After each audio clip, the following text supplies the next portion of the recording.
Hello, everybody. Christian Jack alongside Jesse Marsch on the streets of Montreal. Great to be with you. Yeah. It's good to be back. I want to talk about that. Okay. Ahead of Friday's game against Australia for Canada on the 10th day of the 10th month. So let's do 10 quick questions. Okay, good. First one, what does Montreal mean to you? Yeah, I mean, I have a big connection to this city because I was the first coach as the Montreal Impact, now CF Montreal. So I have some friends here still. Certainly still have a connection with the Saputo family, and then, today I saw Nick DeSantis. Obviously I have Mauro Biello on my staff. So, there's still a lot of history and experiences that I enjoyed from my time here.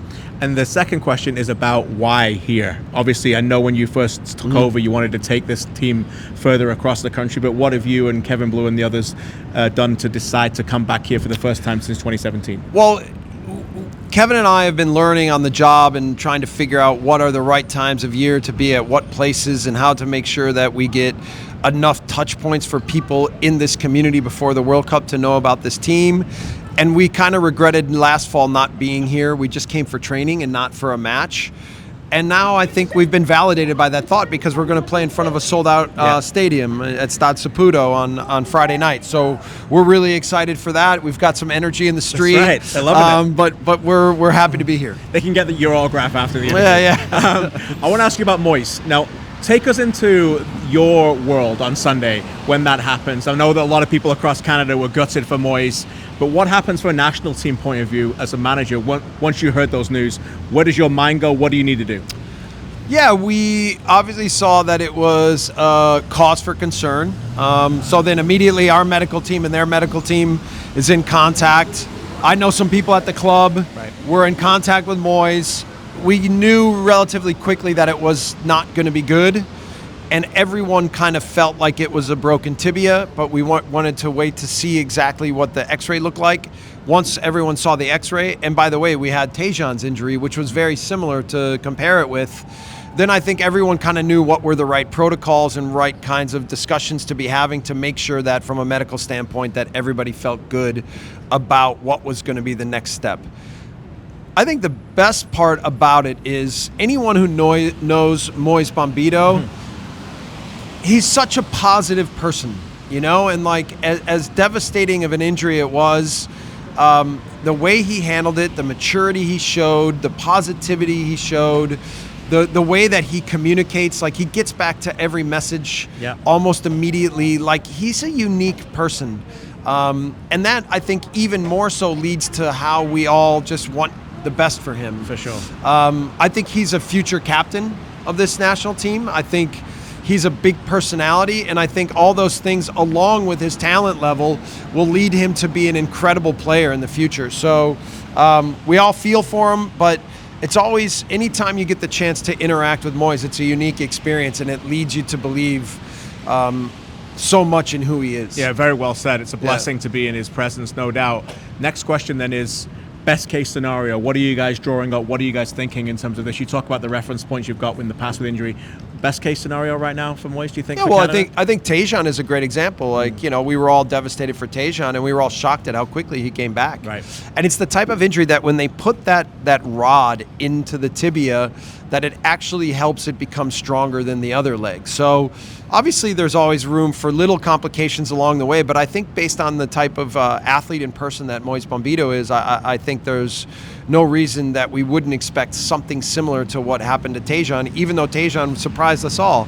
So, let's see. It's 4 or 5 months, 6 months maybe for Moise, which still puts him in the frame for what March could be in terms of being part of our team, and certainly should give him enough time to prepare for next summer's World Cup. Outstanding news. You mentioned Tajon Buchanan.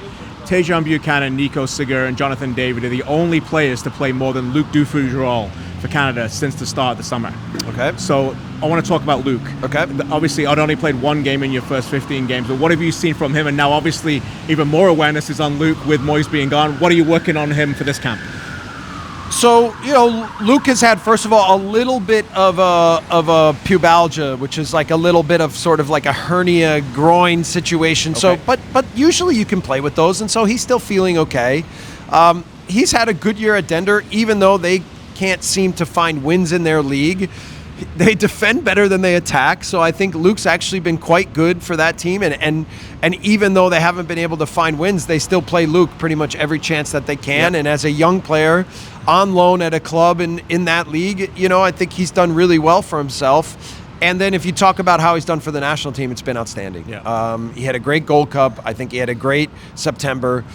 Certainly internally, the way we feel about him, the way his teammates feel about him, mean that he's a big part of what we're going to be doing with this team moving forward. He doesn't play like a young player. He doesn't act like a young player.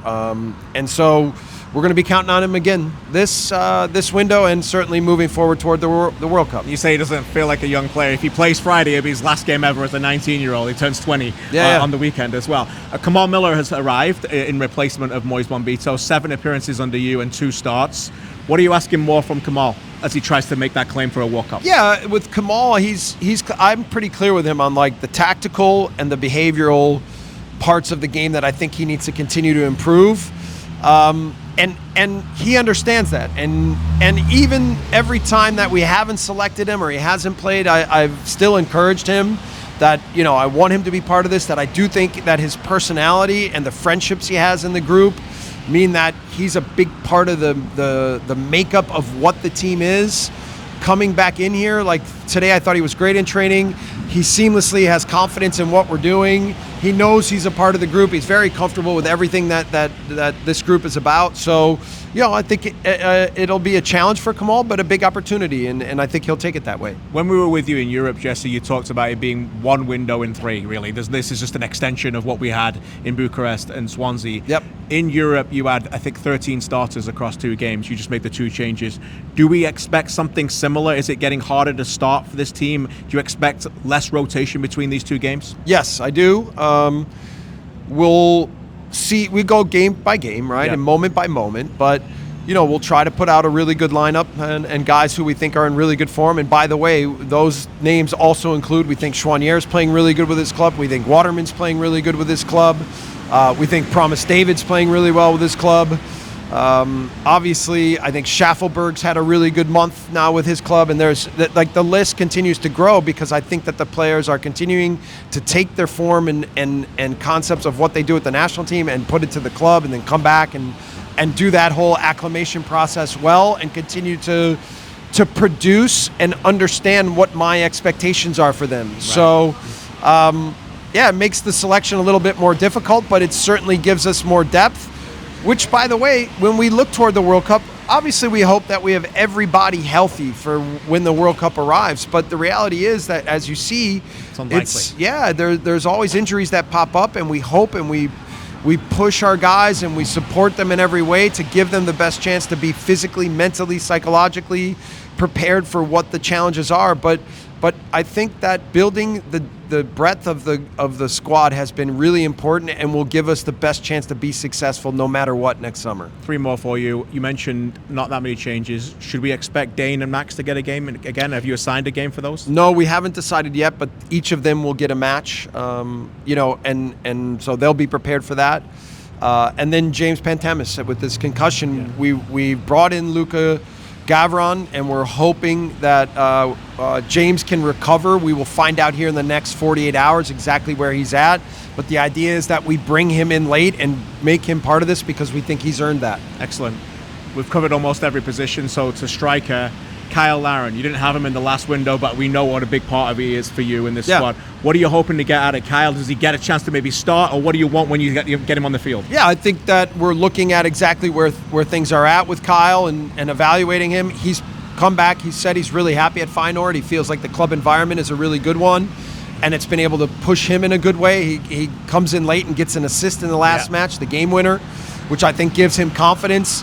Kyle knows how I feel about him, and he knows that also I need him to be in better form, in better mental form, and that he needs to get back to what it was like when he was at Copa America. But he knows I like him, you know, and he knows I believe in him. And now it's just about executing and pushing himself every time he comes into camp. Last one for you is on Jonathan David. We're releasing a video tomorrow where I sat down with him for 25 minutes and broke down every big goal he scored for Canada, which was an absolute treat, by the way. Okay, cool. He scored 11 goals for you since you've been here. Do you have a favorite? The one that Johnny scored for you during this time? All different goals, headers, left foot, right foot, but does one stick out for you as we wrap up this interview? I think maybe the goal against Peru.